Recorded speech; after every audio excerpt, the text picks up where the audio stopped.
Graças a Deus. Luaninha veio hoje. Amandinha. Eu digo isso para chatear ela. Amandinha veio hoje, amém? E meu amigo cortou o cabelo, fiquei muito feliz. Já era lindo, ficou mais ainda. Acaba bonito, gosto muito dele. Vamos compartilhar da palavra com aqueles que estão, né? A palavra é para quem quer, amém, queridos? Quem não quer, amém? A palavra é para quem quer, para quem ama, para quem deseja ser transformado de glória em glória. Vamos ter uma palavra de oração? Você pode fechar um pouquinho os seus olhos aí e começar a adorar o Senhor. Se você quiser levantar suas mãos, se quiser ficar de joelho, em pé, sentado, fique à vontade. Temos um pouco de tempo na presença do Pai. Aleluia.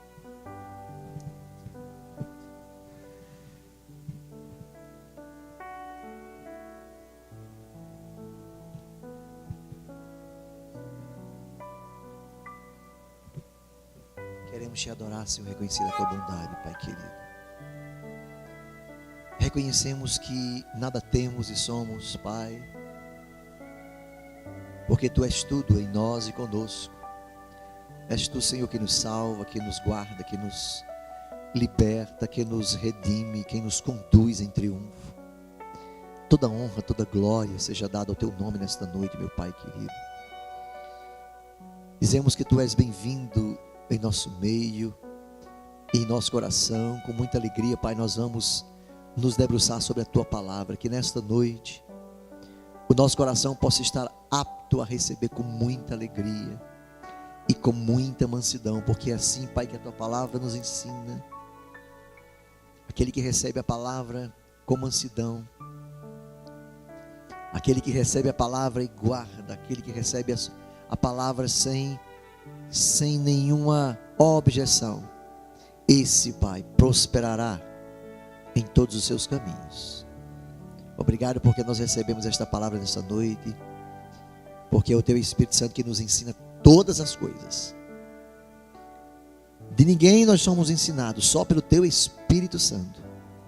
É assim que diz a Tua palavra: os filhos são ensinados do Senhor. E a Tua palavra diz que a unção nos ensina todas as coisas.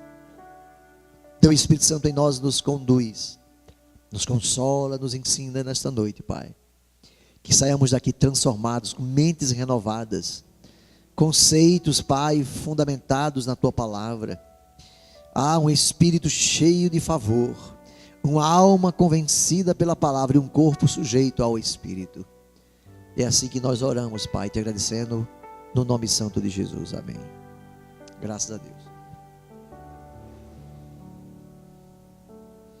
Queridos, abra comigo a apostila na página número 14. E nós vamos tratar hoje. Não, tá bom. Nós vamos tratar hoje, queridos, hoje não. Alguns dias a gente vem tratando algumas coisas sobre verdades que nos liberta do vínculo da lei, que nos liberta do vínculo da maldição da lei e nos apresenta uma nova opção de vida e de favor, que é o conhecimento e a revelação do Evangelho de Cristo Jesus, que se deu através da morte e da ressurreição de Cristo Jesus. Amém, queridos? Então, nós temos ministrado muito sobre isso e a missão Vida e Paz, não só em Macaíba, mas onde Deus tem nos levado e estabelecido. Esse ano nós vamos, eu estou crendo, eu recebi uma notícia muito boa hoje, a nossa missionária que está em Portugal, está muito animada com o Instituto Bíblico ainda esse ano em Portugal, amém, queridos? Os irmãos vão orando, porque eu creio que ainda esse ano, nós temos aí acho que 7 meses para frente, para que Deus possa nos conduzir, se for a vontade dEle, amém, queridos? Para ali começarmos a estabelecer a palavra ali, no continente europeu, e com aquele lugar que Deus abriu as portas ali em Portugal, amém? Já estive lá o ano passado, já ministramos ali, passamos ali um tempo, e eu creio que Deus enviou aquela pessoa que estava conosco em Natal, E Deus não leva ninguém à toa para lugar nenhum, amém? Deus é um Deus de propósito. Você pode crer nisso? Em tudo, Amandinha, Luaninha, Deus tem um propósito. Deus tem um propósito em tudo. Né? Que coisa, né? Coincidência. Não. Deus é um Deus de propósito. Ele não faz nada assim para, né? Porque tem alguns crentes que pensam isso, né? Que veja como é, que Adão foi uma frustração. Adão foi um erro. Adão foi uma frustração e Jesus foi uma improvisação no plano de Deus. Jesus foi uma improvisação para dar jeito. Não. O plano de Deus sempre esteve centrado em Cristo. Amém? O plano de Deus sempre foi focado em Cristo Jesus. E a palavra diz que o Cordeiro havia sido morto antes da fundação do mundo. O plano de Deus sempre foi Cristo, para nos libertar, para nos resgatar. Vocês podem dizer um glória a Jesus? Eu sei que às vezes você pode estar sem vontade, não é? Chegou aqui hoje à noite, talvez o comércio não tenha sido muito bom hoje, né, irmão? Talvez você não tenha tido motivo para isso, mas quando você ouvir uma palavra que é verdade para a tua alma, para o teu espírito, diga amém. Diga glória a Jesus. Amém, Luana? Amanda. É Amanda ou Luana? Decida. Amanda. Amém, ungida? Tudo certo? Então a gente puxa da unção. Já combinei com Lana ali. A gente puxa da unção quando a gente reconhece a palavra. E a gente está aqui na escola estudando. Amém, queridos? É muito bom quando você está ministrando. Aqui quem ministra aqui é o missionário, o evangelista Jetson, a sua esposa. O irmão também ministra, né? A maioria daqui já ministra na frente, o irmão ali também ensina na igreja, né? É muito bom quando você está ministrando que a expectativa daquele que está recebendo puxa da unção. Puxa da unção. O que é isso, pastor? Parece macumba. Mas é você puxar, você puxar, você envolver-se com a unção que aquela pessoa está trazendo para a igreja. Quando alguém diz, olha, Jesus é muito bom, Ele nos resgatou, e você está aí, você faz glória a Deus, aí a unção pega com a do irmão aqui, e a coisa, quem está entendendo? É diferente de você estar ministrando e o cara está aqui.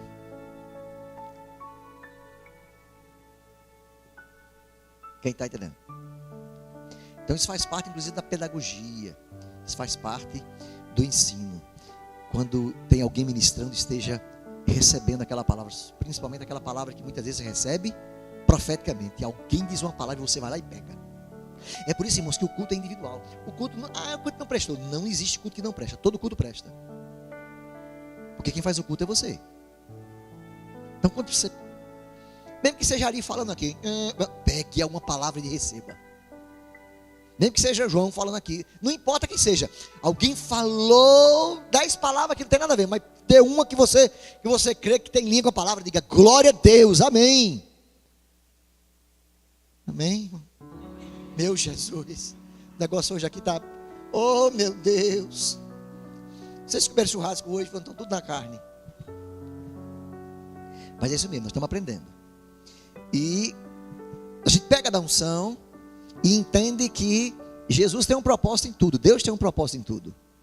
Jesus não foi uma improvisação para dar jeito na nossa vida. Não. O plano de Deus sempre foi centrado em Cristo. Glória a Deus por isso, queridos. Aleluia. Hoje nós queremos falar sobre uma das doutrinas mais eficazes. E eu reputo como é uma doutrina que ela é sustentáculo. Ela é coluna. Porque é base do evangelho quando a gente fala sobre confissão de pecado, sim ou não? Confissão de pecado. A palavra diz, o próprio Jesus nos ensina, que se com tua boca confessares o Senhor Jesus Cristo como o Senhor da tua vida, e com o teu coração creres que Deus o Pai o ressuscitou dos mortos, o que acontece? O que acontece? Segundo o nosso amado irmão Luciano, presbítero, pastor Luciano, ele está dizendo que nós seremos salvos. Coisa linda, né? Nós somos salvos através de quê, queridos? De confissão?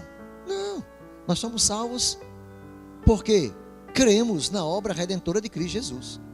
Quando você crê, Quando você crê naquilo, aí você confessa. Por isso que a palavra diz que criei, por isso falei. Criei, por isso falei. Primeiro você crê, depois você fala. Amém?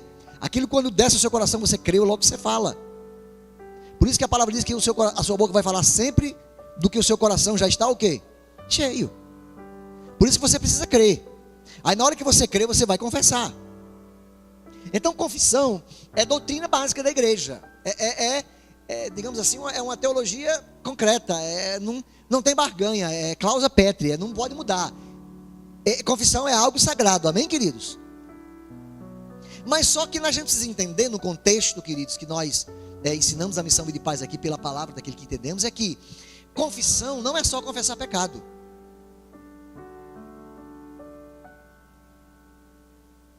Confissão é você confessar diariamente, todos os dias, toda hora, aquilo que você é em Cristo Jesus. Amém. Diga um amém, nem que você não sinta vontade. A confissão é aquilo que você declara. Amém, Amanda? Você diz: meu Deus, eu sou uma benção, glória a Jesus. Eu creio, eu confesso isso. Alguém diz para você: você não presta, Jetson. Aí Jetson diz: quem não presta é o cão. Eu presto, eu nasci de novo, eu sou amado do Pai, eu sou perdoado, eu sou salvo, eu sou menino dos olhos, ninguém pode tocar em mim, inclusive o cão, porque eu sou filho de Deus e eu vou morar no céu, sou herdeiro da graça. Glória a Deus, amém? Isso é confissão, queridos. Isso é confissão. Então uma verdadeira confissão não é você passar o dia: ai, Jesus, me perdoa, Jesus, porque me perdoa, Jesus, ai, me perdoa porque eu olhei, me perdoa porque eu pequei, me perdoa. Tem gente que pede tanto perdão e está tão envolvido em pedir perdão de pecado, que ele não tem tempo para outra coisa. Quando ele olha para a pessoa e diz: ai, eu olhei para tu, pensei assim, ai, pequei, me perdoa, Pai. Ele está tão ocupado em pedir perdão que ele não tem tempo para outra coisa. Então ele vive uma vida acabrunhada. Ele viveu uma vida deprimida. Ele viveu uma vida entristecida. Por quê? Porque a mente dele está sempre condenada.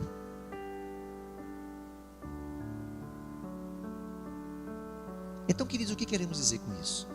É que tudo na Bíblia nós devemos entender com equilíbrio e entender dentro do contexto aquilo que a palavra está dizendo. Quando você abre em 1 João capítulo 1, versículos de 6 a 9, a palavra, logo o versículo 6 começa nos ensinando que se é uma condicional, se confessarmos.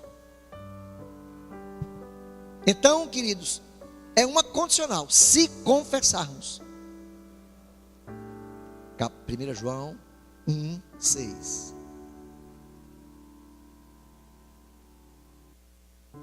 9.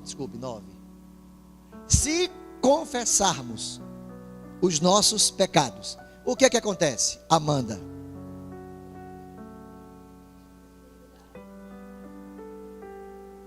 Pronto. A palavra está dizendo que se você confessa o seu pecado, Ele é fiel e é o quê? Ele não pode mudar, Ele é fiel e justo para perdoar os seus pecados. E não só perdoar os seus pecados, mas purificar você de toda injustiça, sim ou não?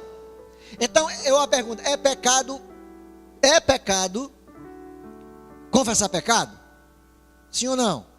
Não, irmão. É uma doutrina básica. O que nós queremos que você entenda hoje é que você não se pegue apenas a uma doutrina fixa e a partir dali você passe 24 horas confessando pecado. Amém, queridos? Vamos lá então entender isso? Então, vamos entender no versículo 6. Ari vai voltar lá para o 6 e a gente vai começar a entender o que João ele quis dizer. Ora, ele diz: se dissermos que não temos pecado, se nós dissermos que não temos pecado, ou se dissermos que temos comunhão com Ele, aliás, veja bem, se dissermos que temos comunhão com Ele, não tem muita gente que diz, mas dizendo que tem comunhão com Ele, anda em trevas. Se dissermos que temos comunhão com Ele e andamos em trevas, nós mentimos. Sim ou não? Mentimos e nós não estamos praticando a verdade. Se dissermos que temos comunhão com Deus, queridos, mas a gente persiste em andar em trevas, a gente persiste em andar nos caminhos do inimigo, do diabo, persiste em andar no caminho no mundo, persiste em andar na incredulidade, persiste em andar no pecado. A palavra diz que nós mentimos e não estamos praticando a verdade. Então, é necessário nesse caso confissão de quê? De pecado. É necessário você confessar o seu pecado, deixar o seu pecado, para que então você precisa, para então você começar a praticar e viver a verdade na verdade. O 7. Mas, irmãos, o primeiro versículo está falando com quem? Diga comigo, com o ímpio. Fale, Amanda, com o ímpio. Vamos lá, diga comigo, o versículo 6 está falando com o ímpio. Diga, eu não sou ímpio. Diga, eu sou justo em Cristo. Versículo 6, vamos lá, Ari. Versículo 6 diz assim: se eu disser que tenho comunhão com Ele, que eu não tenho, é o ímpio. Tenho comunhão com Ele, mas eu continuo andando em trevas, porque Cristo é luz. Ele, inclusive, quem está em Cristo, a Bíblia diz que Ele nos transportou do reino das trevas para o reino da luz. Então aquele que diz que está em Cristo, mas não está, ele ainda está em trevas, ele está mentindo, ele está enganando a si mesmo. Amém, queridos? Agora o 7 vai falar conosco, que um dia nos arrependemos, que um dia entregamos a vida para Jesus, que um dia confessamos Ele como nosso Salvador, que não andamos mais em trevas, andamos em Cristo. Quem anda com Cristo está em luz, ou está na luz. Tem alguém aqui que está em Cristo? Está em Cristo mesmo? Então você anda na luz. Amém, Lana? Tu crê? Tu anda assim, na luz, sol do meio-dia. Amém? Agora veja, mas se andarmos na luz, como Ele na luz está, somos nós. Aí o que é que acontece? Se andarmos na luz, como Ele na luz está, nós, além de termos comunhão uns com os outros, porque andamos na luz, quem anda na luz tem comunhão com seus irmãos. Diga amém. Você conhece algum crente intrigado com alguém? Crente intrigado com outro crente? Crente que não fala com outro crente? Crente que não se dá bem com outros crentes? Então ele não está andando ainda na luz. Porque quem anda na luz, como Ele na luz está, a primeira coisa que ocorre, ele começa a ter comunhão uns com os outros. Mas pastor, eu aceitei Jesus e eu agora estou na luz, mas eu não falo com um bocado de gente. Então agora, porque você está na luz, você agora vai procurar aqueles que andam nas trevas, para você ter comunhão com eles. Diga glória a Deus. Porque agora você está na luz, e onde luz chega, traz à tona todas as coisas. Irmãos, quando luz chega, revela o que está escondido. É porque ali está aberto ainda. Eu aqui não sei direito, não estou vendo a cara de ninguém direito, não sei se é a minha vista. Mas quando a luz chega, eu começo a ver as coisas. Quando Cristo chega na sua vida, Ele começa a revelar a verdadeira realidade que você está. Quando você está em Cristo, Ele começa a revelar a você as coisas. Você começa a se sentir onde você está, e você começa a perceber, porque luz chegou. Então as atitudes que você tem quando andava em trevas, não pode ser mais a mesma. Aquele que anda em trevas, ele anda assim, ó. Ele topa ali, topa acolá, cai aqui, cai acolá, porque ele está em trevas. E ele vai cair muitas vezes, e ele levanta e cai de novo. Por quê? Porque ele está. Mas quando chega a luz, irmãos, eu com luz eu vou bater nessa cadeira? Não vou, porque eu estou vendo a luz. Então, se nós, aqui como diz, andamos na luz, somos nós. Como Ele está na luz, nós temos o quê? Comunhão uns com os outros. E o sangue de Jesus Cristo, seu Filho, faz o quê? Irmãos, o sangue de Jesus, Ele nos purifica de quê? Diga comigo, de todo. Diga de todo pecado. Eu gosto da versão que diz assim: de todos os pecados. Então, querido, se nós estamos na luz, como é a sua graça, irmão? O Alisson. Se o Alisson diz que ele agora anda na luz, e de fato ele está na luz, ele tem consciência que os pecados deles foram perdoados. Amém? Porque ele está na luz. Claro, os pecados foram cravados na cruz do Calvário. Jesus já perdoou o pecado dele. Diga amém, queridos. Os pecados do passado que ele fez no passado, os pecados hoje e os pecados que ele vai pecar semana que vem, Jesus já perdoou na cruz do Calvário. Amém? Que nós entendemos isso. Amém? Pastor, os pecados do futuro, claro, porque Jesus morreu há 2000 anos atrás e continua perdoando pecado hoje, não continua? Então ele perdoou o pecado do futuro, não perdoou? Então isso quer dizer que daqui para amanhã ele perdoa também o pecado de amanhã. Diga glória a Deus. Então que Cristo, seu Filho, nos purifica de todos os pecados. Todos. Então isso quer dizer que meus pecados foram... Irmão, Jesus é tão bom. Irmão Tainá, Jesus é tão bom, Tainá, tão bom, tão bom, tão bom, que Ele de uma vez por todas perdoou todos os teus pecados. Porque senão nós teríamos que andar assim, com uma cadernetazinha. Levantou de manhã, já notei um pecado aqui, aí comecei a notar. Aí você tem que escrever, irmão, porque é pecado demais, a gente pega por atos, pensamentos e omissões. Então se eu não confessar o pecado, Ele me perdoa se eu confessar, sim ou não? Não é assim que a palavra está dizendo, no contexto? Aliás, só no texto. Se confessarmos, aí agora se eu não confessar, Ele não perdoa. É verdade? É se confessarmos. Mas Gerson, se você esqueceu de pedir perdão naquele pecado que tu pegaste ontem, e aí, como é que vai ser? Não é perdoado, porque ele não confessou. Por isso que ele diz que se nós estivermos em Cristo, se nós andarmos na luz, o seu sangue nos purifica de todo o pecado. Quer você se lembre, quer você não se lembre, quer você faça qualquer coisa, Ele já te perdoou de todo o pecado, irmão.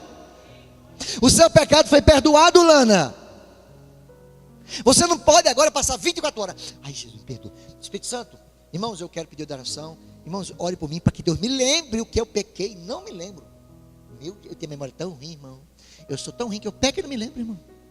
E eu tenho que confessar, porque se eu não confessar eu não vou para o céu. Pronto, e agora? Aí Jesus de uma vez por todas nos purifica de todo. Então não tem pecado que Jesus já não tenha perdoado. Ele já te perdoou de todo o pecado. Amém? Por quê?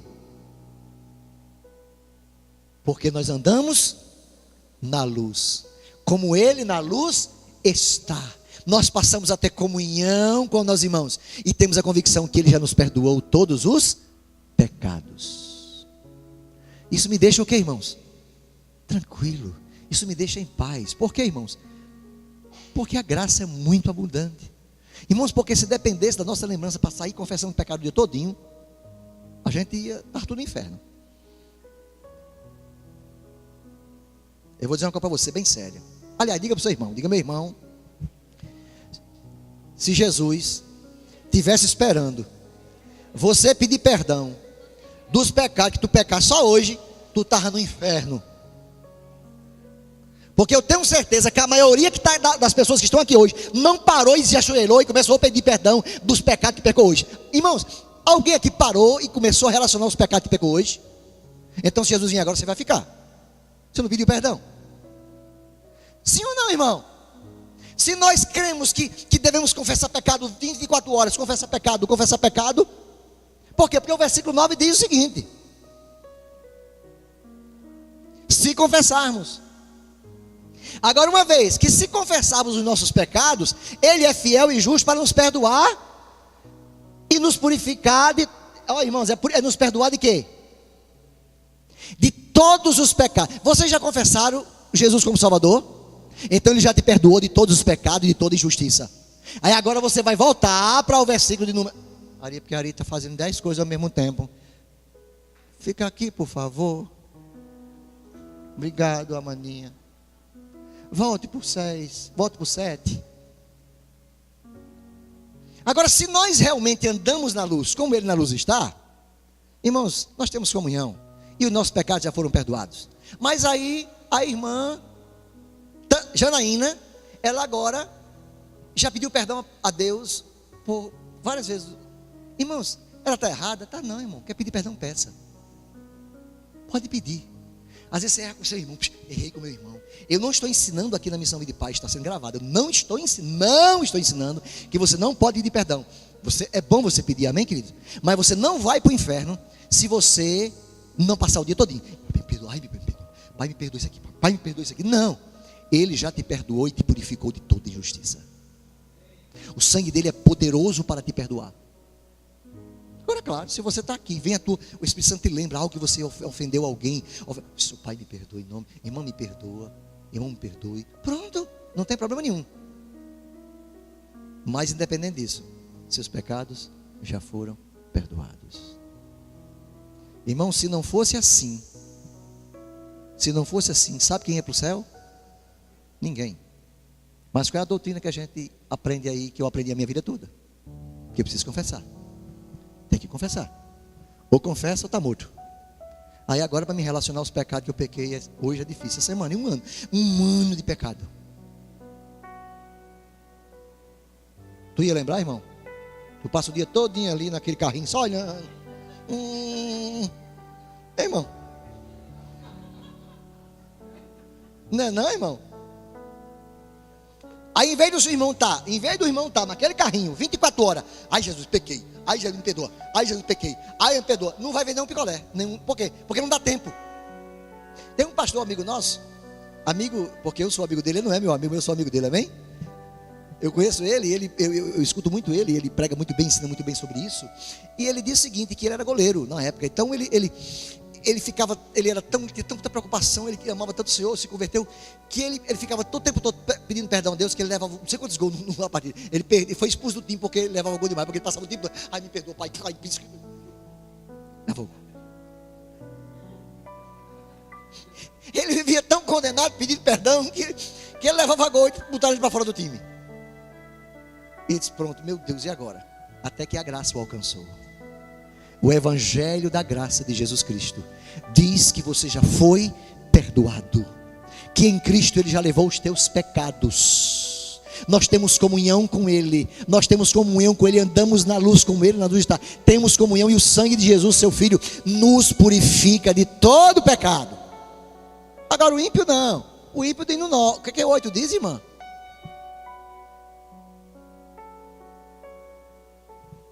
Agora, claro, se você diz que não tem pecado, coitado de você, o que acontece? O 8, irmã. Se dissermos que não temos pecado, o que acontece? Estamos nos enganando. Você não vai dizer que não tem pecado. Você vai andar e viver e crendo que os seus pecados, Jesus já perdoou. E por causa do sangue de Jesus, você não vai agora deliberadamente. Irmãos, quer dizer que agora que Jesus já perdoou meus pecados, então agora eu vou poder pecar? Vai, para tu ver uma coisa. Se você acredita porque Jesus já perdoou teus pecados e agora você pode pecar porque Jesus perdoou, você precisa rever sua salvação. Você precisa rever seu novo nascimento. Você nunca aceitou Jesus, você nunca nasceu de novo. Porque aquele que de fato entregou a sua vida a Jesus, aquele que anda na luz como Ele na luz está, ele tem comunhão uns com os outros. Ele não anda pecando, pode pecar, mas ele não anda pecando. Ou seja, aquele que sai de casa assim, onde é que tem um pecado? Onde é que tem um pecadinho? Estão pecando aí então? Pronto. Não é assim. Se você acha que porque Jesus já lhe perdoou os seus pecados, você agora vai andar em pecado, você tem que nascer de novo. Importa-vos nascer de novo. Deu para entender, queridos? Deu para entender? Isso é que a maioria das igrejas, queridos, onde nós passamos, não conseguem discernir. Por quê? Porque o evangelho ainda está misturado, lei e graça. Pega um versículo isoladamente, que é o 9. Pega o versículo isoladamente, se confessarmos nossos pecados, Ele é fiel e justo para nos perdoar e nos purificar de toda justiça. E agora faz disso uma doutrina e esquece de ir para o 6, para o 7, para o 8, até chegar ao 9. Quem está entendendo? Eu estava estudando hoje, lendo um pouco. Eu estava escrevendo uma palavra que Deus tem colocado no meu coração para domingo. Deus colocou uma palavra no meu coração para domingo sobre 2 colunas da igreja que chama-se fé e família. É impossível uma família de sucesso sem fé. É impossível você desenvolver sua fé sem uma família. Pastor, mas a minha família é toda bagunçada. Pode ser a família, mas você precisa estar aberta para Deus e em paz com a sua família. Quem está entendendo? Então, fé e família andam juntos. E eu estudando um pouquinho sobre isso hoje, eu pude ver, mais uma vez eu rever uma coisa linda, quando o centurião de repente vê as portas abertas e Paulo, ele ia saindo da cadeia e o centurião correu e disse: está todo mundo indo embora, agora pronto, vou me matar. Não faça mal a você, porque nós estamos aqui. Ninguém saiu daqui, moço. Tranquilo, fique tranquilo. Aquele moço olhou e disse: o que é que eu posso fazer para herdar essa salvação? O que é que eu posso fazer então para ser salvo? Aí Paulo olha para aquele rapaz e diz lança uma palavra de sabedoria para aquela pessoa, para ele. Diz assim: como? Se você crê, será salvo tu e tua casa. Aí fizeram isso uma doutrina, que se eu creio, toda minha casa vai ser salva. Isso não é uma doutrina. Isso é uma palavra de sabedoria e conhecimento para aquele rapaz. Por quê, irmãos? Em Macaíba, quantos crentes você conhece que morreram e a sua família não foi salva? Muitos. Se fosse assim, não, eu crio agora, minha família toda vai ser salva. É bem verdade que quando Lana aceita, a partir de Lana agora, do testemunho, da palavra, da fé, das mudanças dela, é bem provável que muitos sejam convertidos por conta do testemunho dela. Diga amém, queridos. Muitas pessoas serão salvas por conta por minha causa. Agora isso não é uma doutrina, irmão. Se eu me converter, minha casa todinha, não. Que foi uma palavra para aquele irmão. Interessante que na continuação da leitura a Bíblia diz que eles saem dali. Paulo, Paulo quieta eles, dança aquela palavra. Aí a Bíblia diz que Paulo saiu e foi na casa dele. E todos foram salvos, porque a palavra foi para ele. E no dia seguinte mandaram soltar Paulo. Entendeu? Ou seja, Deus colocou Paulo naquela situação só para salvar e resgatar aquela família. A palavra era para aquela família.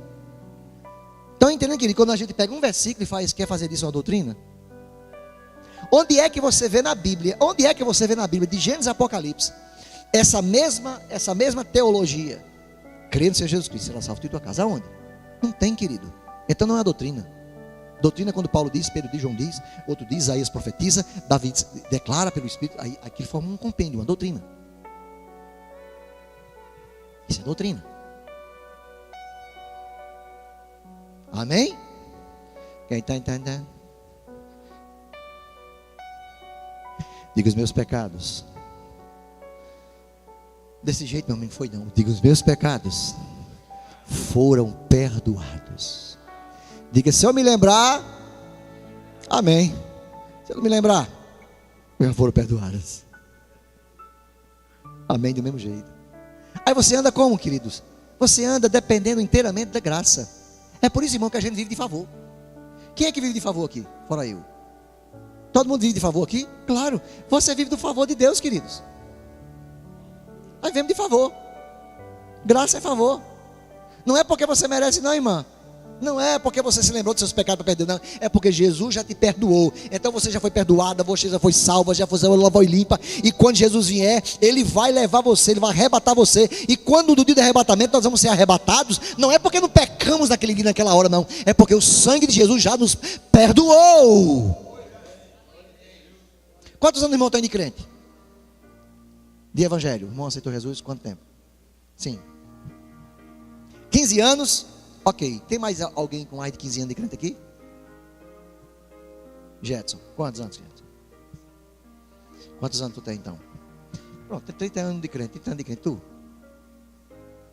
5 anos de crente, né? Eu tenho 51 anos de crente. Ganhei para todo mundo. Então eu vou me usar como exemplo, porque eu tenho 50 anos de crente, amém? A primeira palavra que eu disse, mamãe disse que eu disse foi aleluia. Foi na igreja, ela me levava para a igreja, eu disse aleluia. Foi nem mamãe, foi aleluia. Dentro da Assembleia de Deus, nova descoberta. A segunda palavra que eu disse foi amém. Então veja bem, queridos, 50 anos na igreja, ensinando a palavra, vivendo uma vida em conformidade com a vontade de Deus, se esforçando ali, Porque tem um esforço, amém, queridos? Não esforço da graça para alcançar nada, mas o esforço de permanecer fiel, amém, queridos? Negando a carne, aquela coisa toda, porque a carne quer fazer algumas coisas, e a gente diz assim: ah, carne, eu queria tanto fazer isso. Aí o Espírito Santo faça não, que você não presta para isso. Você foi salvo, você foi redimido.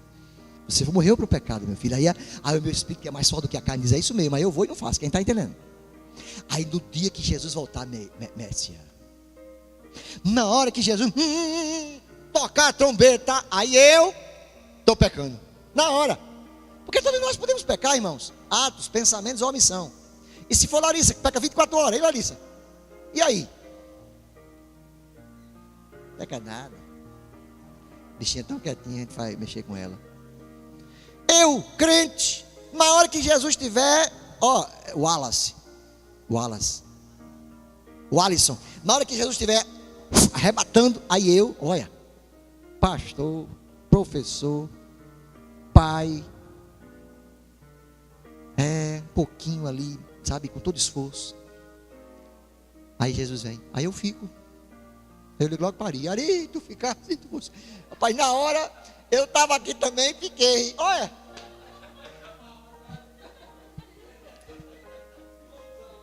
Irmão, você crê nisso? Que Deus é esse? Que nos salva, nos redime, nos purifica, nos lava, nos purifica. Aí na hora que ele for voltar, aí é azar, isso é um azar.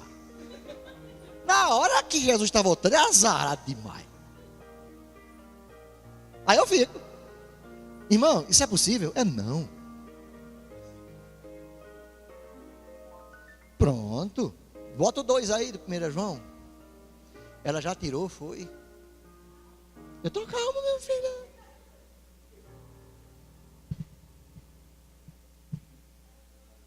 É 1 João 1, 2. 2, 1. Ah, é 2, 1. Oh! Para.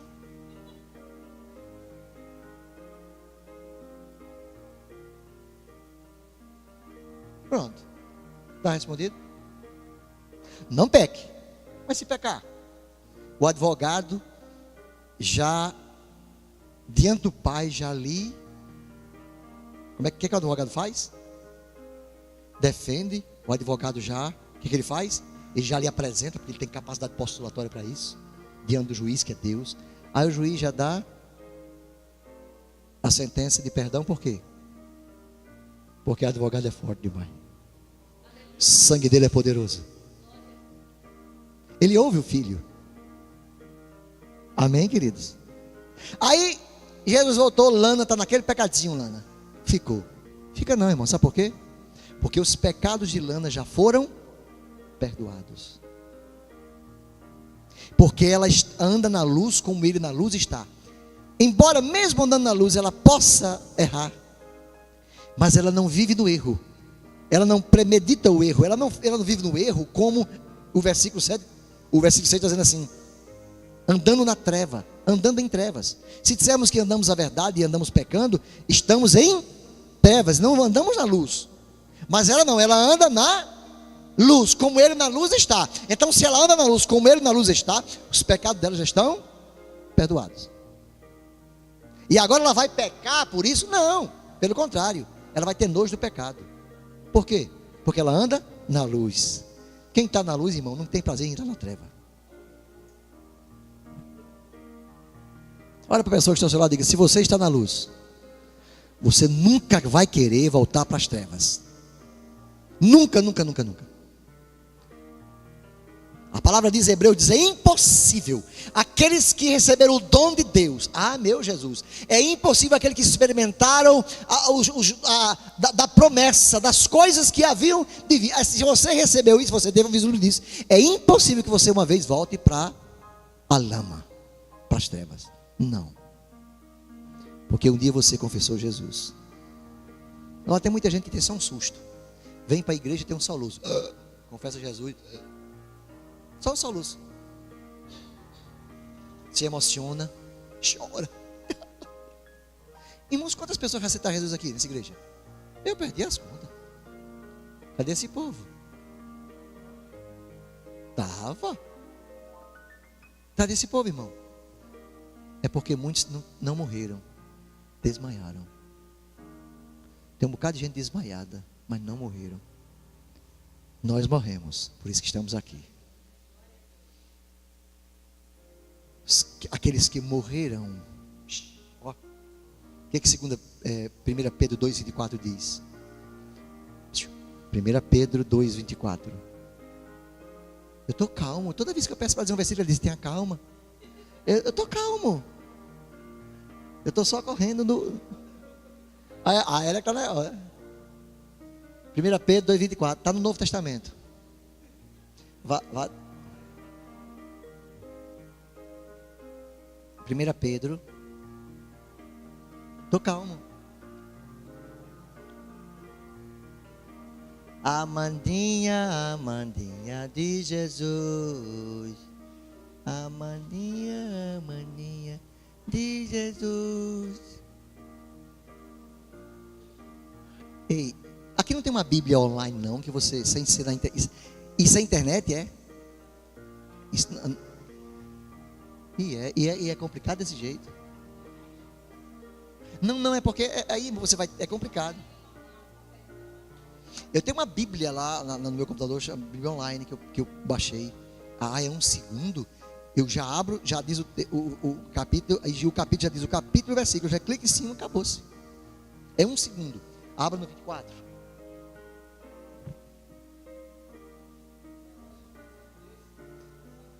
(24) 2:24.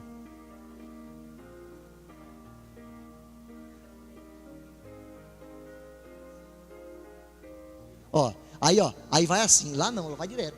Clique, não precisa fazer isso. Ele mesmo, e Pedro está falando o que Isaías falou.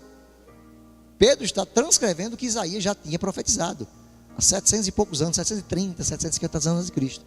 Levando ele mesmo em seu corpo o nosso pecado sobre o madeiro, para quê? Para que o quê? Irmãos, para que o quê? Mortos, diga comigo, para que mortos? Diga, eu preciso estar morto. Porque se você estiver morto, o pecado não te incomoda. Tu estás morto? Você já viu o defunto? Alguém acusar o defunto de fazer alguma coisa? Esse defunto está aqui, eu vi ele pecar ali agora. Não, está morto. Ninguém vai acusar o defunto está morto. Quem está entendendo, irmão? O defunto disse agora uma coisa comigo. Disse, não, ele está morto, ele não fala. Amém, queridos?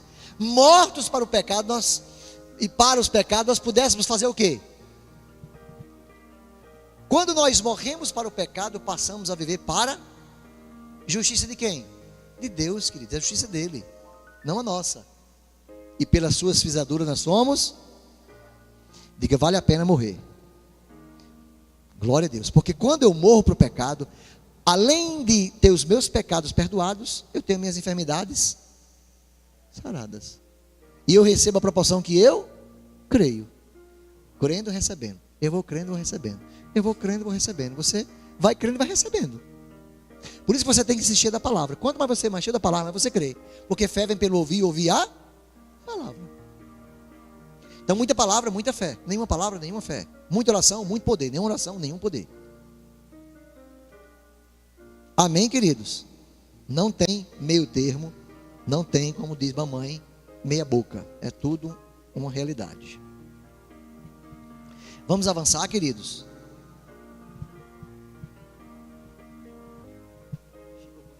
Não é você, o Chico é a outra. Você é só uma tribo. Irmãos, essa palavra confessar, ela, no grego, ela quer dizer homologeo, que dá a ideia de reconhecer, de admitir, de não negar. Queridos, um dos grandes pretextos para a criação de doutrinas errôneas no nosso Brasil é por conta da tradução do nosso português. Quando você pega a homologeo, que é o original, aí ela traz uma conotação de que é reconhecer, admitir, não negar. Aí você coloca confessar. que representa tudo isso, é muito amplo. E o apóstolo João está dizendo justamente que o homem reconhece que tem pecados. É isso. Confessar pecado, João está dizendo, é reconhecer que ele tem pecado, que ele pode errar. Homologel, se eu reconheço que eu estou pecando, não é que se eu confessar, ou seja, é uma prerrogativa que se eu não confessar, eu não estou perdoado. Ele está dizendo, se eu reconhecer, eu não nego que eu erro, eu não nego que eu peco. Ele quer dizer isso, essa palavra homologel está dizendo que eu reconheço que eu tenho pecados. Jesus, portanto, está disposto a perdoá-lo. Esses textos que aqui está dirigindo àqueles que ainda não haviam nascido de novo. Para o melhor entendimento é necessário ler o versículo número 6, que é o que nós fizemos. Então, se confessarmos nossos pecados, ele é fiel e justo para nos perdoar todo pecado. É um texto que João está trazendo revelação para quem? Para quem não nasceu de novo.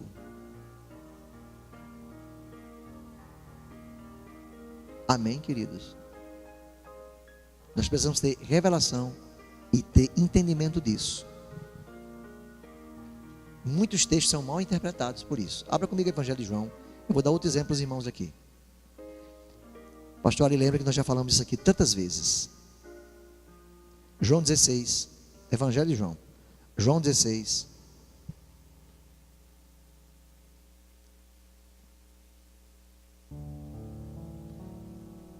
O versículo 8. O versículo 8 e o versículo 13. Primeiro o 8.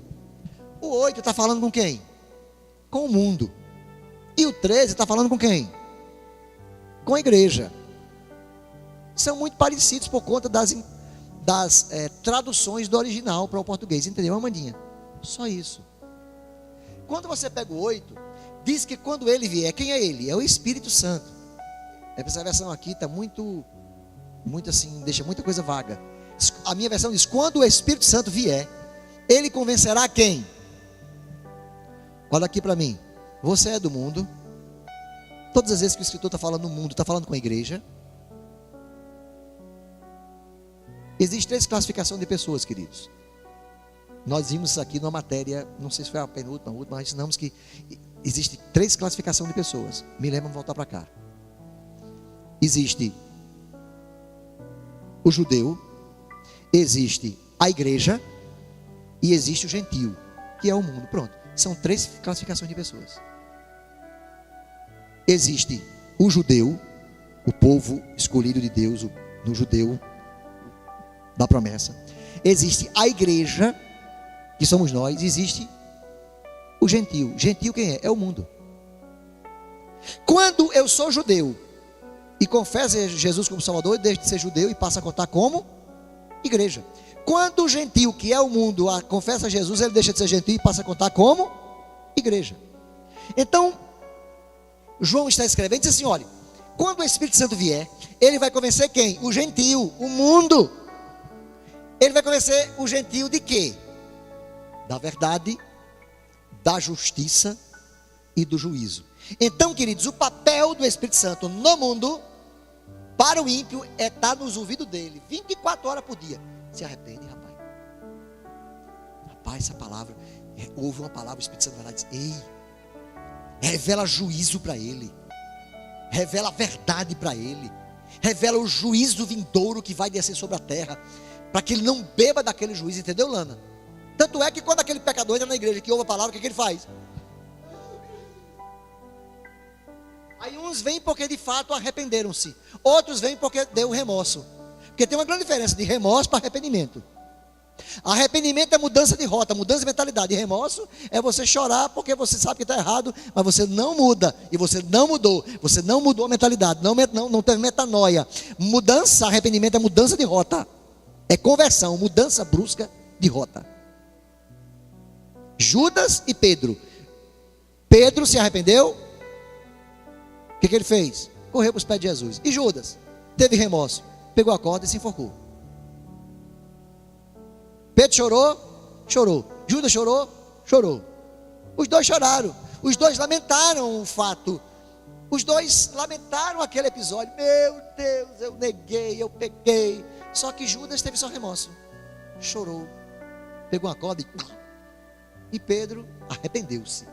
Ele mudou a rota dele, mudou a mentalidade, caiu nos pés de Jesus e disse: Senhor, eu não presto para nada mesmo não. Mas eu já tinha dito: para onde eu vou, para onde nós vamos, se só tu tens as palavras? Eu não tenho para onde ir não, só o Senhor mesmo, para me entender e para me amar. Então eu vou ficar aqui nos teus pés mesmo. Quem está entendendo? Deixa eu voltar para aqui. Então, para o mundo, Amanda, o Espírito Santo vem e está o quê? Convencendo. Porque qual é o papel do Espírito Santo? Convencer, consolar. Mas como é que o Espírito Santo vai consolar quem está no mundo? Não vai não, porque ele não tem o Espírito Santo recriado, então não pode consolar. Mas ele convence da verdade, da justiça e do juízo. Quando alguém entra na igreja, que ouve a palavra, ou então vai passando e alguém escuta a palavra, ou ele lê uma coisa, ele diz: ixi, vai ter juízo para mim. Tudo isso é que eu procurava e não sabia o que era. Jesus me salva, Ele me ama, eu quero Jesus. E todos nós um dia passou por isso.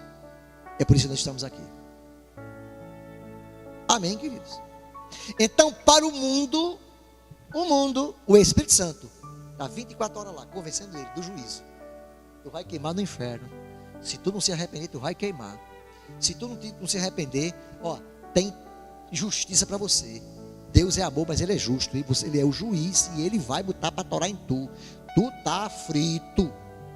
O Espírito Santo está 24 horas convencendo o mundo.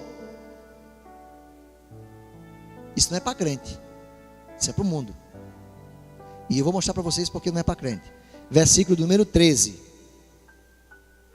Mas quando o Espírito Santo da verdade, eu não sei se essa versão diz assim: quando vier o Espírito Santo de verdade, ou da verdade, ou seja, daquele que revela Cristo, porque Ele é a verdade, Ele é a palavra, Ele é a vida. Quando Ele vier, o Espírito Santo da verdade, Ele agora vai guiar você em quê? Em toda verdade. Então, já que você agora recebeu o Espírito Santo e você agora nasceu de novo, o Espírito Santo sempre vai lhe conduzir, sempre vai revelar, nunca vai te acusar, nunca vai te condenar, nunca vai te revelar a justiça. Ele sempre vai te revelar, Ele sempre vai conduzir você a Cristo. O Espírito manifesta Cristo, o Espírito Santo revela a verdade para você. Ele nunca vai condenar você, Ele nunca vai botar dedo na sua cara, Ele nunca vai arrancar a sua cabeça. O Espírito Santo sempre vai te guiar à verdade. Muito obrigado, pastor Ari. Eu estava precisando desse gás. Por quê?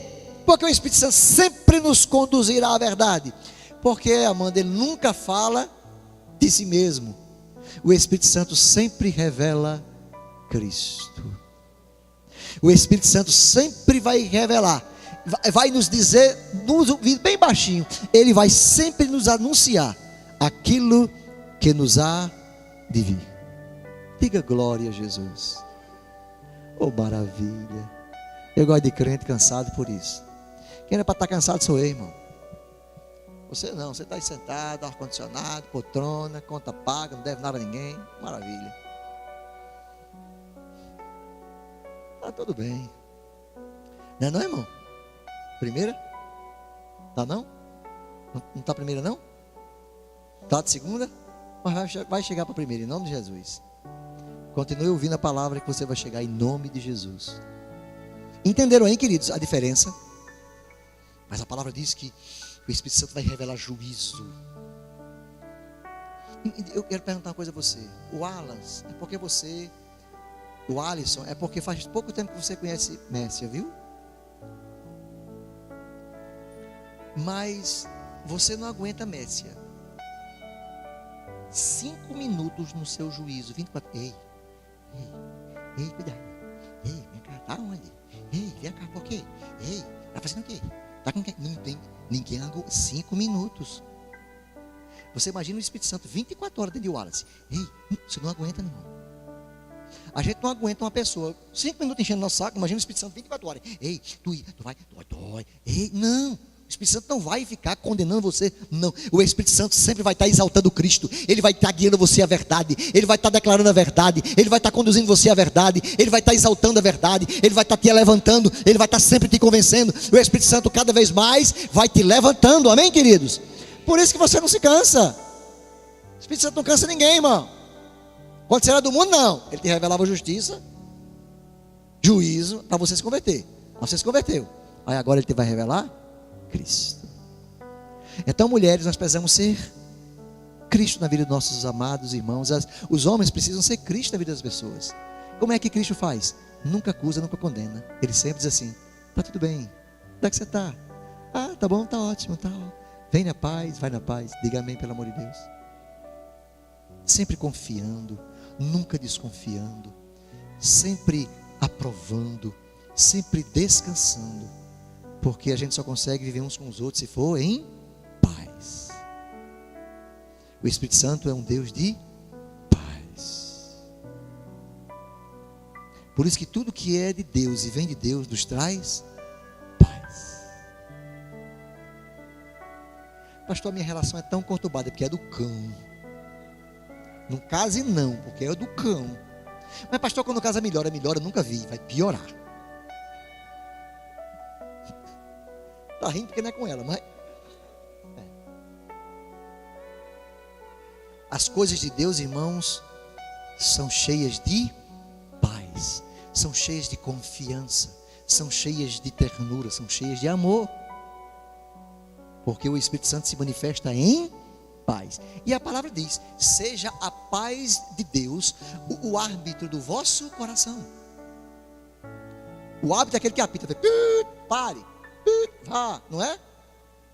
É a paz que lhe conduz se você vai fazer um negócio ou não. Se você você está em iminência de fechar o negócio, de ir para algum lugar, aí você não tem paz, não vá. Fique parado esperando testificar em paz.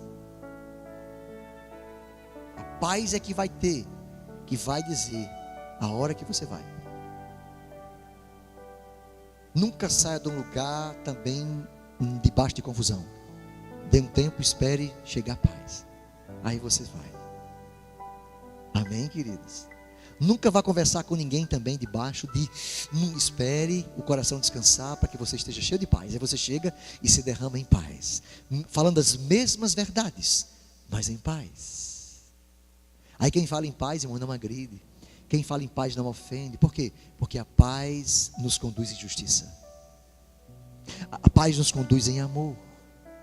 Espere um dia, 2, não tem problema, 3 dias, 4 dias. Rapaz, tu não queria falar comigo? Diz: tenha calma, eu estou me enchendo de paz. Eu vou conversar. Quem está entendendo? Bem, você não queria falar comigo hoje não, porque senão eu lhe mato. Tenha calma, tem mais um tempo para mim. Aí diz: hoje eu quero falar com você, meu bem. Diga. Está mais rindo, cheio de paz, falando as mesmas verdades, mas sem agredir, sem machucar. Que às vezes machucamos e não tem mais volta. Quem está entendendo? Diga comigo: a paz de Deus sempre me conduzirá ao melhor caminho. Diga: sem paz eu não vou. Fique. Amém? Tainá. Glória a Jesus.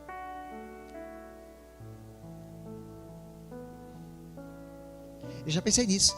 Essa semana eu levantei de manhã, aí eu olhei para minha mulher e disse: minha filha, como é o seu nome? Ela disse: ô filho, Auri. Eu digo: Auri. Eu esqueci o nome da minha mulher, acredita? Mas ela já acostumou. Abra a sua apostila na página de número...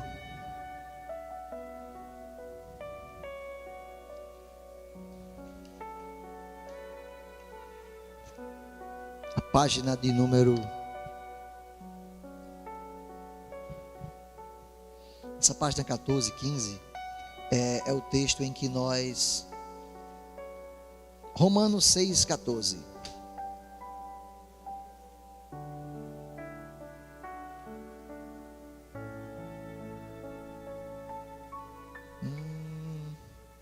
Romanos 6, 14.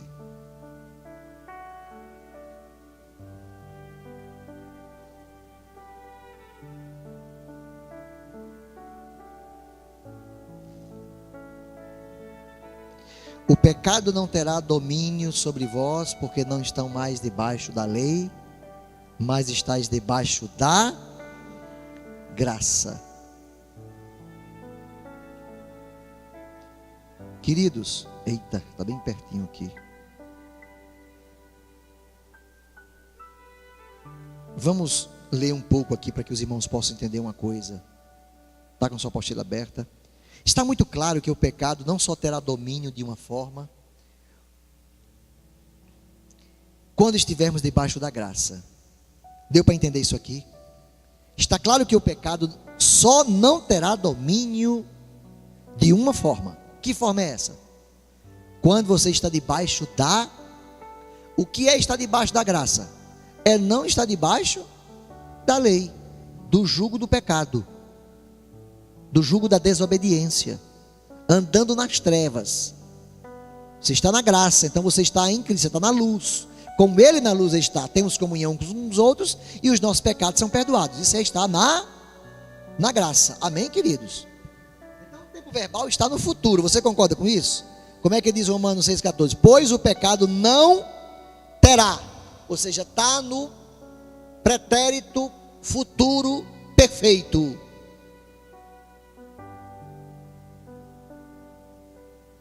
Perfeito, não terá domínio sobre vós, porque não estáis debaixo de quê? Mas estáis debaixo da graça. O tempo verbal está no futuro, ou seja, é possível que em algumas áreas da nossa vida estejamos em pecado, para estarmos... Vocês estão entendendo, queridos? Esse tempo verbal, como está no futuro, é possível que em algumas áreas da nossa vida ainda esteja sofrendo influências do pecado. Sim ou não? Ou tem alguém aqui que está perfeitamente habilitado? Quem é que não está livre de você estar aqui no canto, aí passar alguém, a gente olha e já faz o pré-julgamento?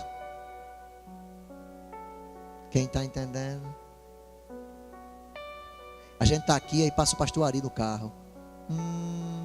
Aí com a morena, olha. Aí ele diz, não é Suede, né? Menina, tu viste pastor Ari? Quem é que passou com o pastor Ari? Porque não era Suede, né? Era uma morena. Aí a gente já faz o quê? A gente não mas a gente já... Quem está entendendo? Então o autor está dizendo aqui, irmãos, que é possível, por causa do tempo futuro perfeito, que é possível que em algumas áreas da nossa vida a gente ainda esteja tratando.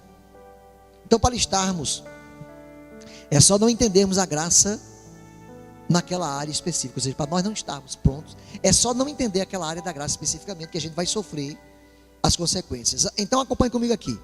A graça de Deus é muito mais o quê? Abundante. A Bíblia diz em 1 João 16 que nós temos recebido a plenitude da graça sobre graça. Você já leu isso?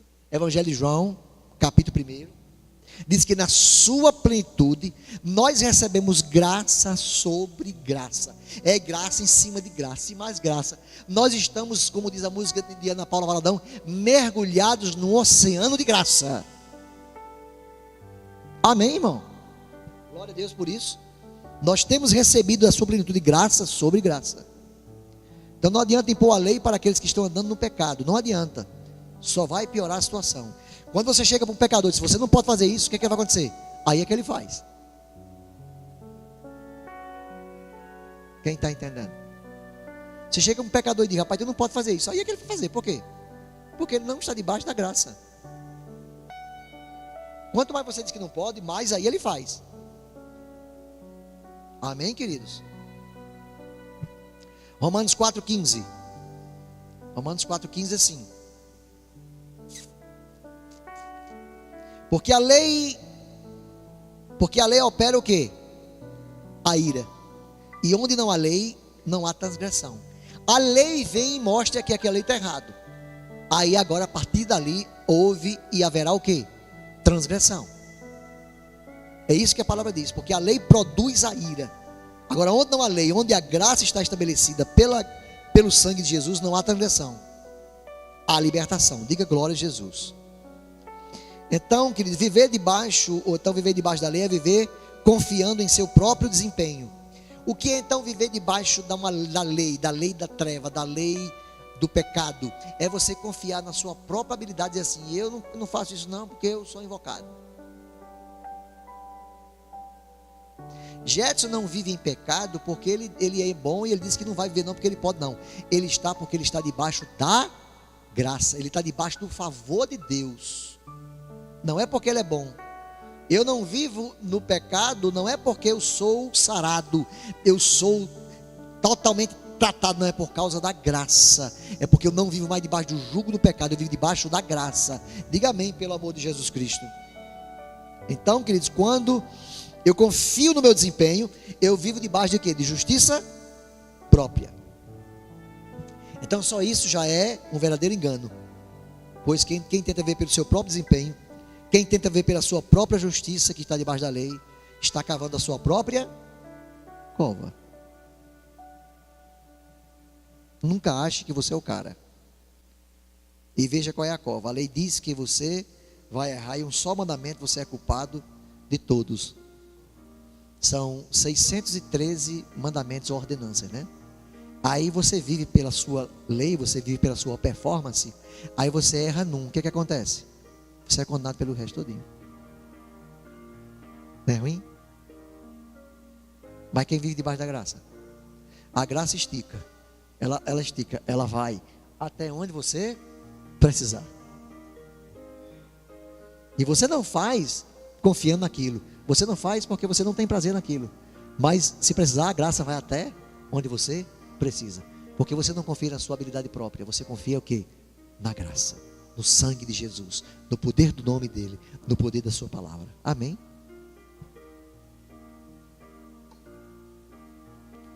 É o que diz Tiago 2,10, né? O que diz Tiago 2,10? Tiago 2,10 diz assim: depois de Filemão, depois de Hebreus, depois antes de 1 Pedro, Tiago 2,10 diz: pois qualquer que guardar toda a lei, mas tropeçar em um só ponto, torna-se culpado de todos. Olha, irmão, olha o que Tiago diz. Tiago, irmão de Jesus. Tiago 10, o quê? 2,10 diz o quê? Se você resolve viver, muito bem, é isso mesmo. Se você resolve viver pela lei, você tem que viver pelas ordenanças. Aí ela está dizendo o seguinte, continue. Pronto, agora em tudo. A graça é diferente. O que a graça diz? Romanos 5. A graça é diferente. A lei diz, se você tem 603 ordenanças, você erra numa, você é culpado do resto. A graça diz, agora pela ofensa de um só, reinou a morte. Vamos lá. Fala a graça como é que da lei. Romanos, capítulo 5, versículo 15. Mas não é assim o dom gratuito como a ofensa. Pois pela ofensa de um só, muitos morreram. Mas muito mais a graça de Deus e o dom da justiça, que é de um só homem, Cristo Jesus, abundou para muitos. Olha o que diz 16. O dom não é como a ofensa de um só que pecou. Agora vá para o 17. Pois se pela ofensa de um só a morte reinou, lembra de Tiago 2,10? Diz que você erra num, você é culpado de tudinho. Já o 17 diz aqui, agora pela ofensa de um só, Adão, pela ofensa de um só, a morte reinou por meio desse. Mas agora muito mais, os que recebem a abundância da graça e o dom da justiça, o que vai acontecer? Vai reinar em vida. Diga glória a Jesus. Por quê? Porque não é pelo seu merecimento, é por causa dele. O que diz o 18? O 18 diz assim: pois se por um só, quem? Adão. Por um só veio a ofensa, juízo sobre muitos para a condenação, assim também, através de um só ato de justiça. Foi só um ato de justiça de Cristo Jesus. Veio o que? A graça sobre todos os homens, para o quê? Para justificar ele. Ou seja, justificação, irmãos, é alguém que tomou o meu lugar e nos fez justos. 19. Porque pela desobediência de um só homem, o que aconteceu? Muitos foram feitos pecadores. Diga assim: por causa de Adão, eu fui feito pecador. Assim como pela obediência de um só, A obediência de quem? A sua foi? Foi por causa da sua obediência? Foi, irmãos? Por causa da obediência de Jesus, Lana, você foi feito o quê? Você foi feito o quê? Então olha para a pessoa que está lá e diga: boa noite, justo. Boa noite, justa. Tu és justa.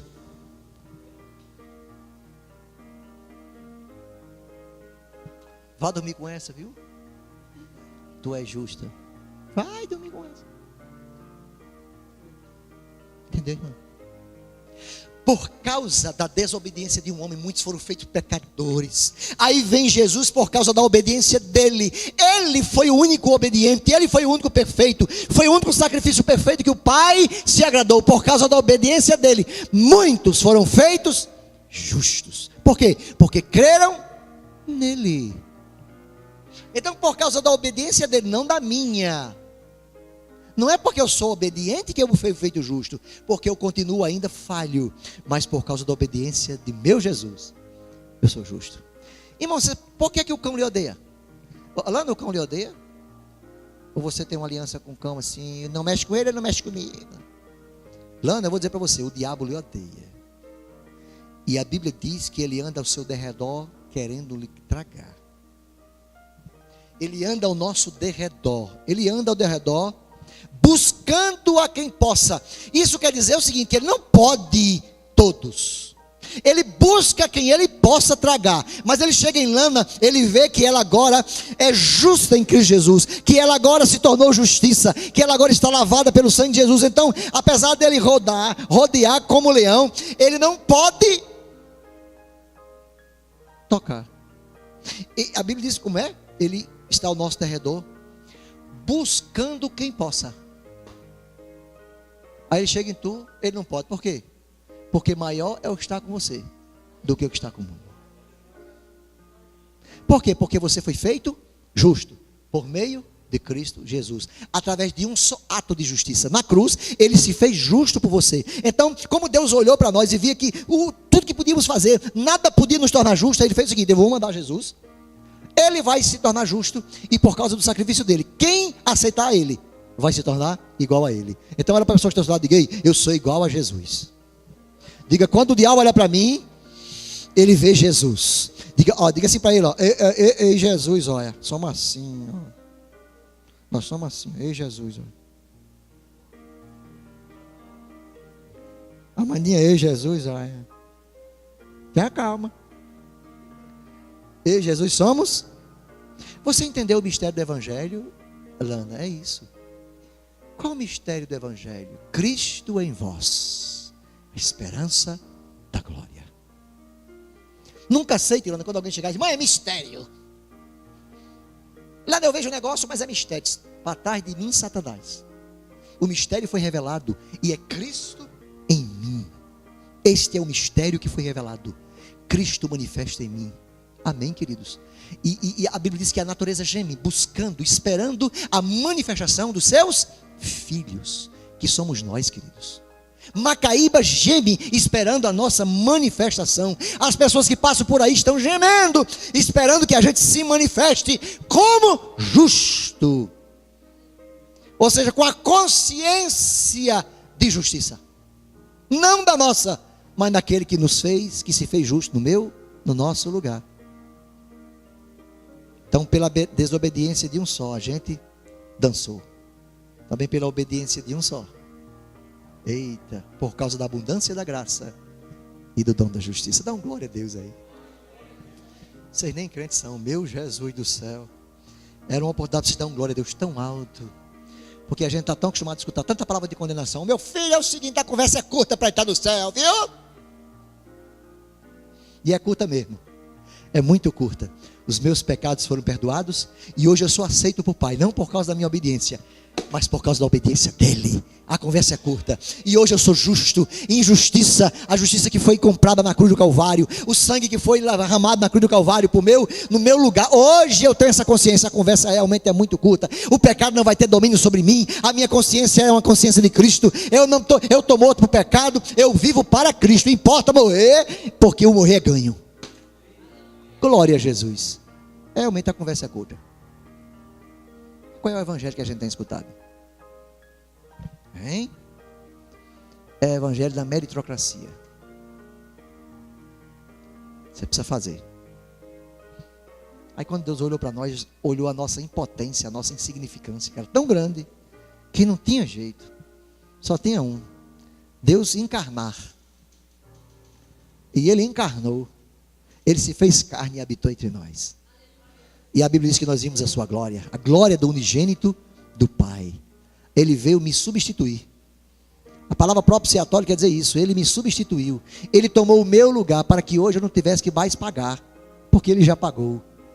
Eu preciso só crer e receber aquilo que Jesus conquistou na cruz. Diga amém, pelo amor de Deus.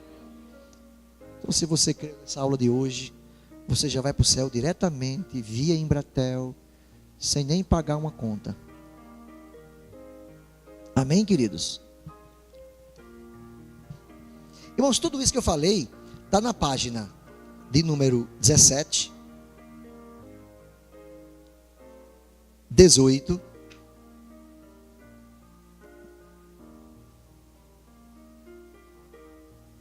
e nos revela, irmãos, que a nova aliança da graça, ela nos avalia pelo desempenho de quem? Pelo nosso desempenho? A graça agora vem nos avaliar pelo nosso desempenho. Agora, quem não tiver um bom desempenho, não. Na graça, irmãos, Deus nos avalia pelo desempenho de quem? De Jesus. Amém? Na nova aliança, Deus nos avalia pelo desempenho de Jesus. De maneira que recebemos de Deus não aquilo que merecemos, mas aquilo que Jesus merece. Esta é a razão pela qual, na nova aliança, Deus usa misericórdia para com as nossas iniquidades. E dos nossos pecados não se lembra mais. Por causa da aliança que Ele tem com Jesus. Não por nossa avaliação. Não por nosso mérito. Então, viver na aliança da graça é viver o tempo olhando para o desempenho de quem? De Jesus. Hebreus 12. Viver na graça é viver o tempo olhando para o desempenho de Jesus. Segundo Romanos 12, versículos 1, 2 e 3. Hebreus 12, 1, 2 e 3. Vamos lá? Portanto, visto que nós também estamos rodeados de tão grande nuvem de testemunhas, deixemos todo embaraço, todo pecado que tão de perto nos rodeia, e corramos com perseverança a carreira que nos está proposta. Vamos lá?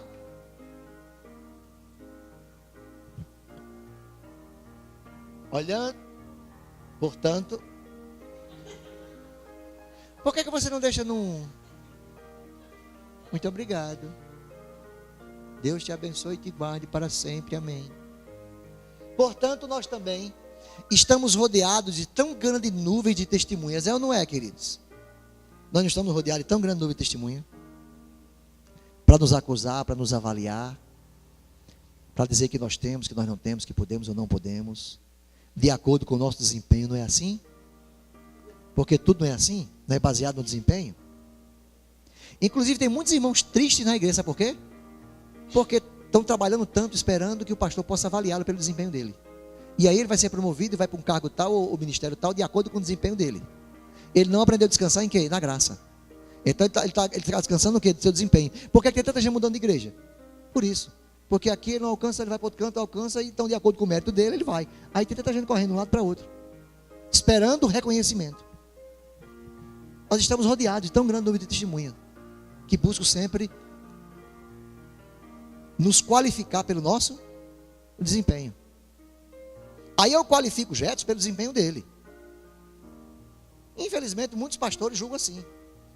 Vem todos os cultos, vem todas as reuniões, vem todos os ensaios, não pede o evangelismo. Mas não está vindo à escola dominical, não está vindo para o culto de oração. Aí começa a pesar aquilo que é mais importante, e dá o desempenho do irmão. Aí o irmão agora deprime. Por quê? Porque ele está sendo avaliado com base em quê? No seu mérito. Chama-se meritocracia. Nós estamos o tempo todo rodeados de tão grande o testemunho. Aí o escritor aos Hebreus diz assim: agora nós precisamos lançar fora, deixar todo o peso, todo o embaraço. Sim ou não?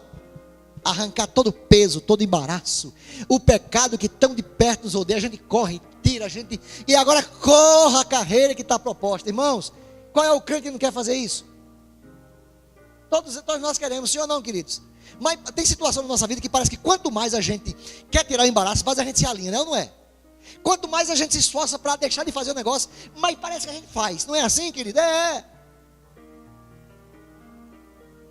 Quanto mais a gente quer deixar de fazer o negócio, mais a gente faz.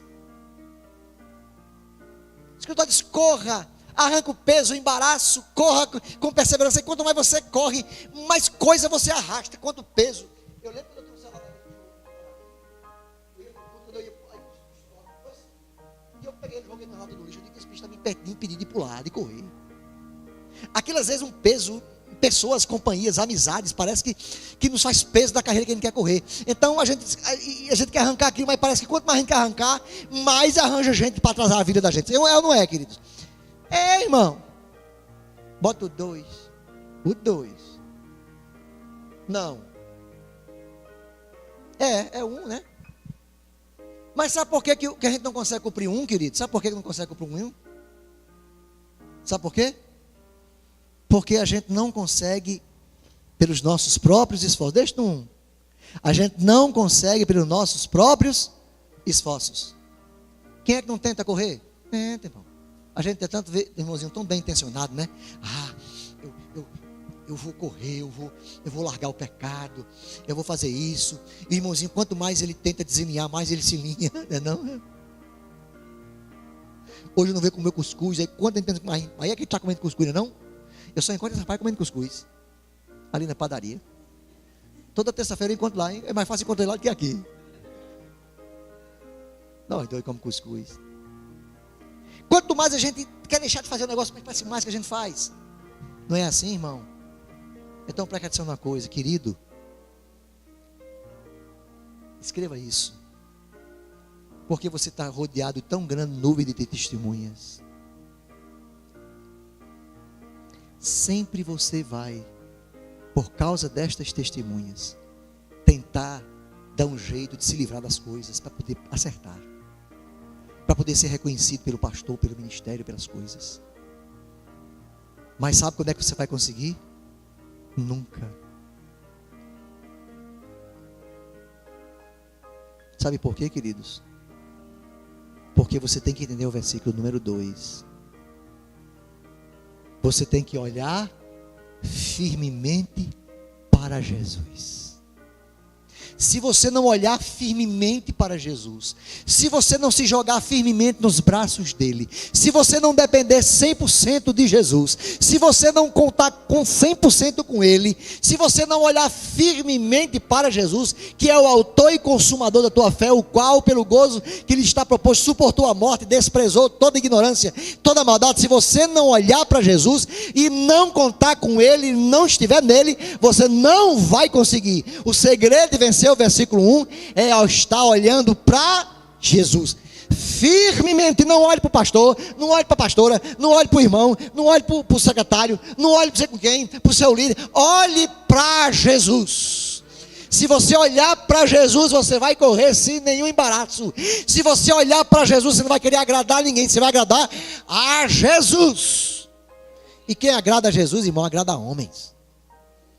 E às vezes a gente faz coisa para agradar o homem, termina desagradando a Deus. Porque muitas vezes Deus quer que você esteja na presença dele, você está na presença dos homens, para poder agradar. E Deus está com saudade de tantos obreiros. Corre ali, corre acolá, e constrói igreja, e derruba igreja, e faz igreja, e levanta, e é uma correria tanto, e não para. E Jesus olhando para ele assim, tudo certo, né, irmão? Está fazendo a obra. Mas em primeiro lugar, será que é aquilo? Aquilo é para ser feito. Mas em primeiro lugar, ele era para estar intimamente ligado, olhando para Jesus, chorando aos pés dele, amando a ele, ouvindo ele, recebendo dele, unção dele, para que pudesse fazer tudo nele. Por isso tem tanta gente que se desvia, e muitos que viraram verdadeiros trabalhadores da obra de Deus. Onde é que estão os trabalhadores? Cheio de gente trabalhando, mas sem nenhuma intimidade com o que chamou ele. Então, irmão, antes de você se envolver em alguma obra da igreja, primeiro se envolva com ele. Tenha intimidade com Jesus. Olhe para ele. Saiba quem você é nele. Entenda se você está agradando ele ou não. Se você está em comunhão com ele ou não. Aí depois você vai entender para fazer qualquer outra coisa. Porque qualquer outra coisa que você faça, debaixo de tão grande nuvem de testemunha, não será obstáculo para você arrancar nenhum peso ou embaraço. Mas se você estiver olhando firmemente para Jesus. Se você tirar os olhos firmemente de Jesus, o que vai acontecer? Você vai estar agradando a homens. Aí você vai ver um crente frustrado, um obreiro frustrado, sempre preocupado na sua performance, se está fazendo certo ou errado, se vai ser promovido no final do ano ou não, como se isso fosse um trabalho. Então vamos olhar para Jesus, firmemente. Ah, meu Jesus, vamos adorá-lo em primeiro lugar, vamos entregar a Ele. Olhando para Jesus, todo peso e embaraço cai. Olhando para Jesus, eu corro sem empecilho. Olhando para Jesus, eu coloco por terra tudo que não agrada ao Senhor. Olhando para Jesus. Quem está entendendo, diga glória a Deus. E eu quero encerrar essa aula de hoje e encerrar também a matéria. Terça-feira nós vamos dar a última aula, uma revisão e aplicar uma pequena prova. A prova já está pronta dessa vez, foram só 10 questões, bem facinha.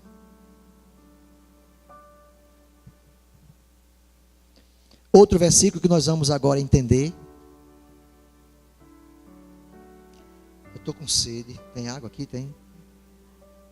Lá atrás, tá bom. Eu vou buscar. Ah, vai buscar. Obrigado, Amanda. Valeu, Amanda, obrigado.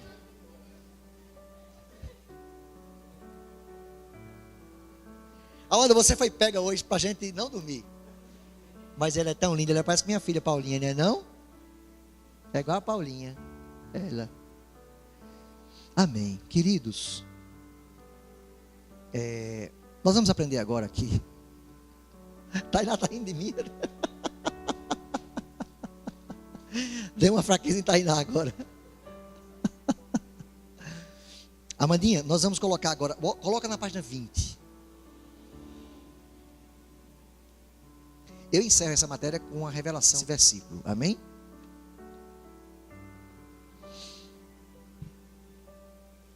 Irmãos, um dos versículos mais conhecidos do crente é João 15, de 1 a 3, né? Aí na página 20, obrigado. Na página 20, me dê logo esse outro aqui.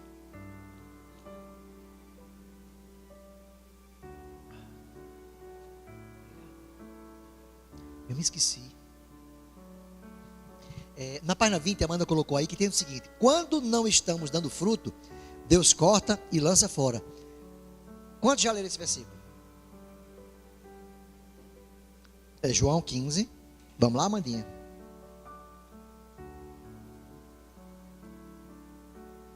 João 15. Diz assim: eu sou a videira e o meu pai é o quê? João 15, 1.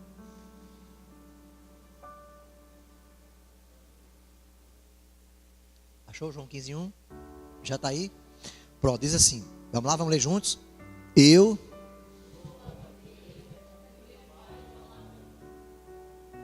Ó, toda árvore.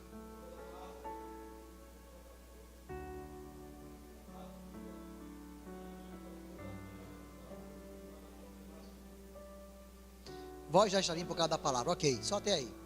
A minha versão diz assim.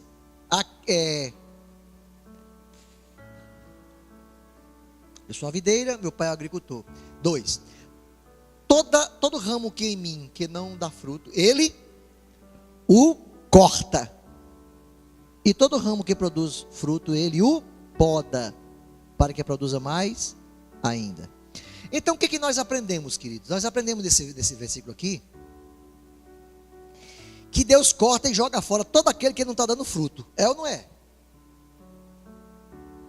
É ou não é, irmão? Ele não aprendeu isso a vida todinha. Irmão, se tu não der fruto, tu vai ser cortado e jogado no fogo para ser queimado. Então trate de dar fruto, irmão, porque senão tu vai ser cortado. Não é assim? A gente entende isso a vida toda. Eu sou a videira, meu pai é agricultor. Todo ramo que em mim não dá fruto, ele corta. E todo que dá fruto, ele limpa para que dê mais fruto ainda. Vós já estaremos por causa da palavra que temos falado. Então, nesse versículo 2, que presta atenção na página 20. Página 20. Nesse versículo 2, lido superficialmente, realmente dá a ideia de que Deus vai cortar.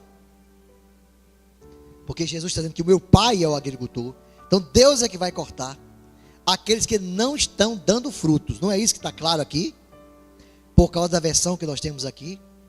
Agora, quando nós pegamos a Bíblia no grego, no original, nós vemos que esta palavra de forma está errada para o português. A palavra cortar no grego é airo. E airo significa levantar, elevar, erguer, levantar do chão. Então, quando nós lemos que toda ramo que estando em mim não der fruto, ele a levanta, eleva, ergue do chão, para que dê mais fruto. Por quê? Todo ramo que não produz fruto, ele airó. Então, em vez de todo ramo que não der fruto, ele corta. O que a palavra está dizendo é todo ramo que não dá dando fruto, em vez de ele cortar, ele vai airo, ele vai levantar você. Ele vai colocar você no lugar alto. Não é assim que a videira, os que produzem uva, não é assim? Como é que chama uva? Videira, é? Videira, né? Quem já viu a plantação de uva? Irmãos, quando o galho cai, ele não produz.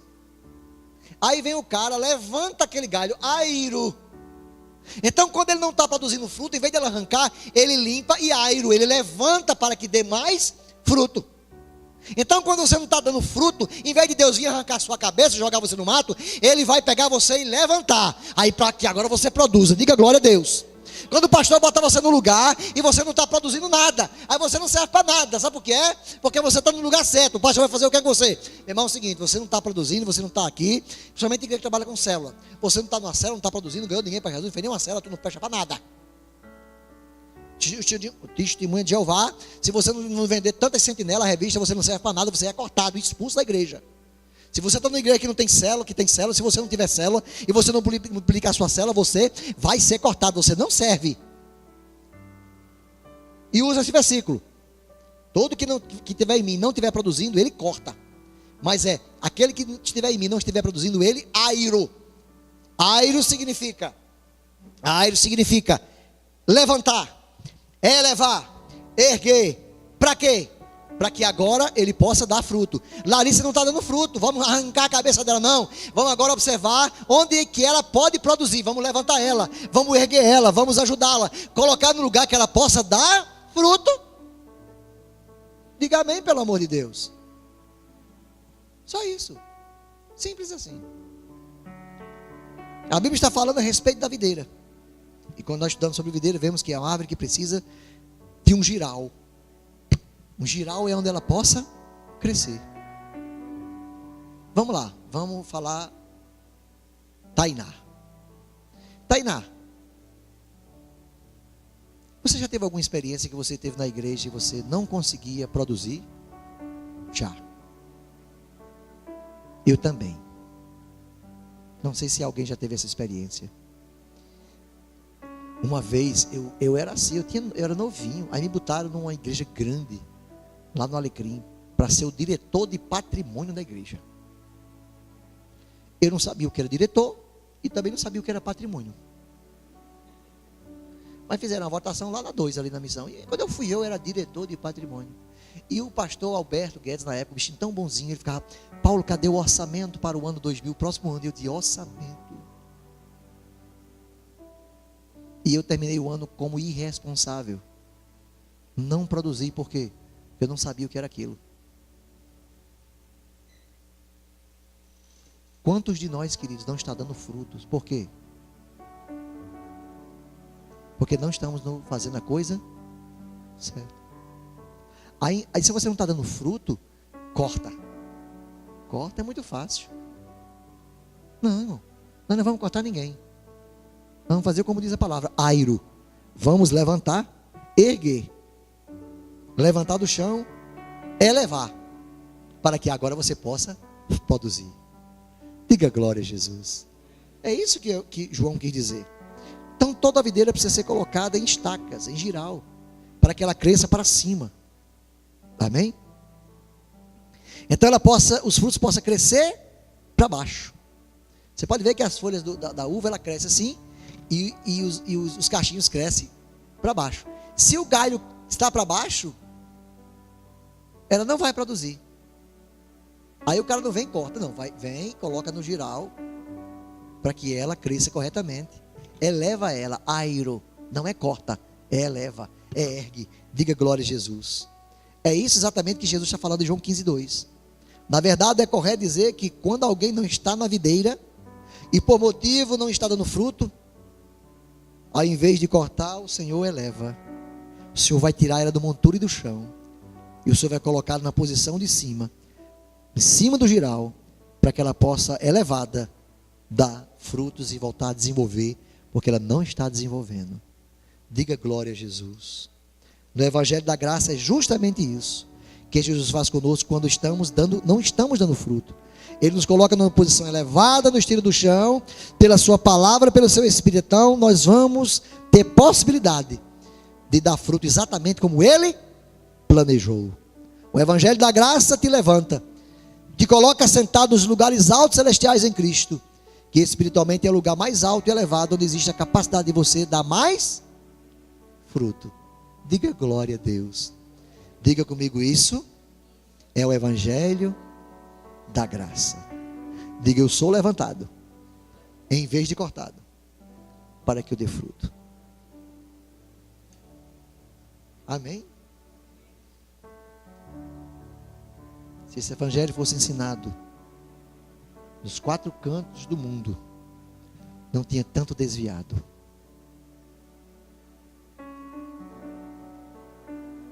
Se as nossas lideranças eclesiásticas ensinassem esse Evangelho, não tinha ninguém triste nas igrejas, porque todos nós damos frutos.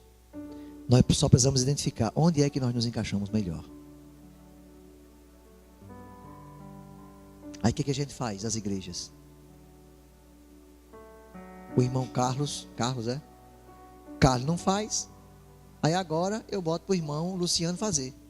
Aí Luciano é tesoureiro, contador, eletricista, cantor, ministro de louvor, expulsa demônio, abre a igreja e fecha, prega à noite, vai para o computador e filma. Só me lembro de Ari. Vai morrer esse homem. Vai morrer. Porque não pode ser assim. Gente não pode cantar, pregar, tocar, dirigir, ir para lá, evangelismo, culto patutino, reunião, culto, não pode. Porque senão vai morrer, tu vai morrer. Vai morrer, meu irmão. Lá na igreja eu disse, irmão, vocês querem que eu morra? Não, pastor, pelo amor de Deus. Então, pelo amor de Deus, cada um faz um pouquinho de alguma coisa. Por quê? Porque todos precisamos dar frutos. E comece, irmãos, dar oportunidade na sua casa e no seu ministério que vocês têm individual. Há pessoas que você acha que não dá nada por ela. Porque de menos você espera, são que dão mais frutos. A gente olha e aumenta as pessoas assim, começa fulano aí, esse cara aí, não dá nada. A gente olha para a irmãzinha ali, de preto, quietinha, no cantinho dela, a Ilana com a carinha dela. Né, Lana? Ali, com os brincão, nova convertida, não dá nada por Lana. Mas dá uma oportunidade para Lana para tu ver. Chama a Lana. Lana, vem cá, faz isso aqui. Eu não posso. Faça. Tu vai ver. Tu vai ver o que Deus vai fazer. Vamos tirar os olhos das pessoas e colocar os olhos em Jesus. Jesus enxerga o melhor de cada um de nós. Você sabe quem dá um excelente líder de jovens aqui, irmão, de adolescente? Esse boy aqui. Esse aqui, ó. Eu ainda botava isso para ser o vice-líder dele, com esse cabelo de fogo. É, irmão. Bota esses boys para trabalhar para ver o negócio. Boy, vocês vão fazer uma atividade com os adolescentes aqui. Chama essa meninada. Bota para tu ver o negócio. Quem está entendendo, queridos? Nós precisamos, irmãos, olhar para as pessoas e identificá-las. Onde é que elas não estão produzindo para que elas possam produzir. Enxergar o potencial em quem você acha que não tem. Ah, mas não deu. Não deu, levanta outro. Vem você agora. Deus vai levantar. Amém, queridos? Eu termino com um testemunho da nossa igreja. O ano passado, nós passamos por isso. Nosso líder de jovens entregou. Eu fiquei tão triste. Meu Deus, e agora? Cerrou, Yari? Cerrou? Amém? Deus abençoe. Glória. Tu vai cortar, né, Ari? Depois você volta. Não, tá bom. Pode cortar. Lança aqueles que não têm condição nenhuma.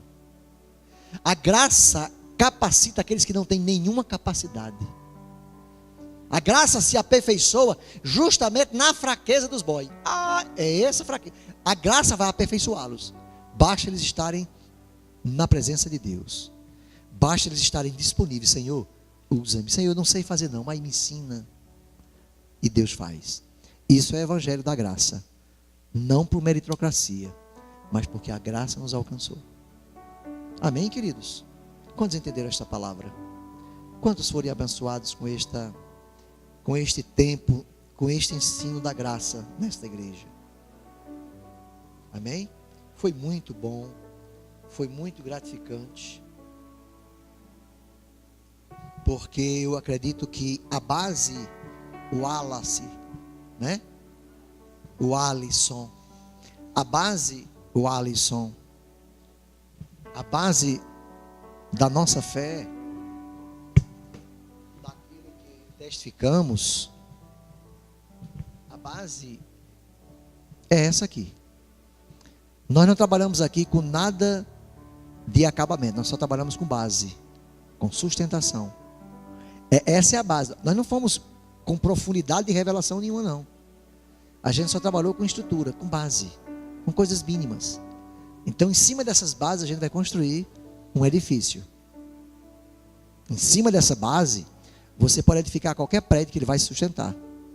Em cima dessa base, você pode construir suas emoções, seus relacionamentos, seus ministérios. Em cima dessa base aqui, chama-se graça. Aí ela não vai ser abalada. Amém, queridos?